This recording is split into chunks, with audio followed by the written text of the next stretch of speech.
If working with parts of whole numbers, therefore with fractions, may well have to divide one fraction by another. Half divided by a third, 2/3 divided by a quarter, or 2/3 divided by 3/4. Let's work out the rules. We're going to do this in two parts. So let's have a look at this first. Simple start. 4 divided by 1.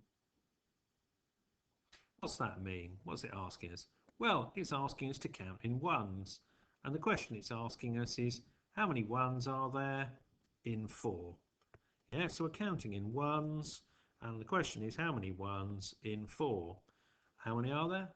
1, 2, 3, 4.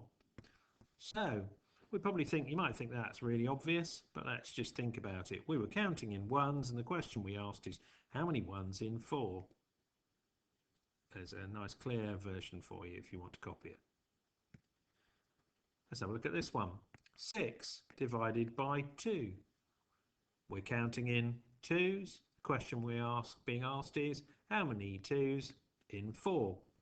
How many 2s, sorry, in 6? And we're counting in 2s, aren't we? How many are there? 1, 2, 3. Answer 3.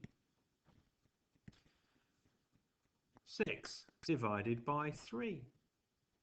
We're counting in 3s. The question is, how many 3s in 6? What's the answer? 1, 2. Answer is 2. Let's start looking at fractions then. 1 divided by a half. What's going on here? We're counting in halves. What's the question? How many halves in 1? Well, there's 1. How many are there? How many halves are there? 1 half, 2 half. Yeah, that was a half there, wasn't it? 1, 2. The answer is 2. 1 divided by a third. We're counting in thirds. What's the question? How many thirds in 1? How many thirds in 1? Well, here I've split up my number line into thirds. 1/3, 2/3, and 3/3. There's 1, isn't it? How many are in there? 1, 2, 3. Lots of a third.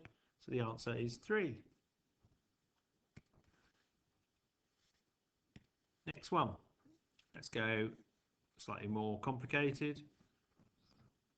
1 divided by 2/3. We're counting in 2/3. What's the question? Asking how many 2/3 in 1? Yeah, we're counting in 2/3. How many 2/3 in 1? Well, let's have a look. Here I've again put my scale in thirds. 1/3, 2/3, 3/3, and that would be 4/3, wouldn't it? Here's 1, and we need to see how many 2/3 are in it. Well, there's 1 whole 1. But we don't need the whole of the next one, do we? We only need 1 part out of 2. So we only need half of the next one. 1 and 1/2. Well, what's that as an improper fraction? That's 3/2. So 1 divided by 2/3 is 3/2. 1 divided by 3/4. Counting in 3/4. Question is, how many 3/4 in 1? Well, let's have a look. My scale here is in quarters. 1/4, 2/4, 3/4. So that should be quarter there. 4/4, 5/4, and 6/4. There we go. That's all I need. Here's 1. How many 3/4 in 1? Well, 1 whole 1 would get us to there, wouldn't it? To 3/4. And then I need a bit more. But I only need that much of it, don't I, to get to 1? Well, that's 1 part out of the whole of that. It would be 1 part out of 3, isn't it? So it's 1 and 1/3. Well, if you write that as an improper fraction, we've got 4/3. Next one, 4/5.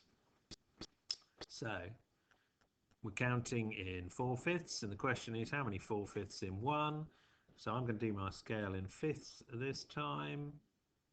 Here we go. 1/5, 2/5, 3/5, 4/5, yeah. 5/5, 6/5, 7/5, and 8/5. There we are.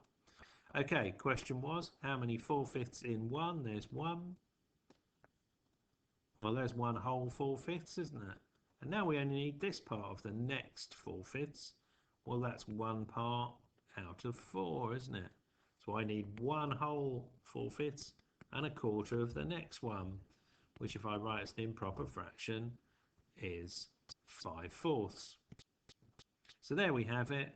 We've created a pattern, and that's the end of the first video.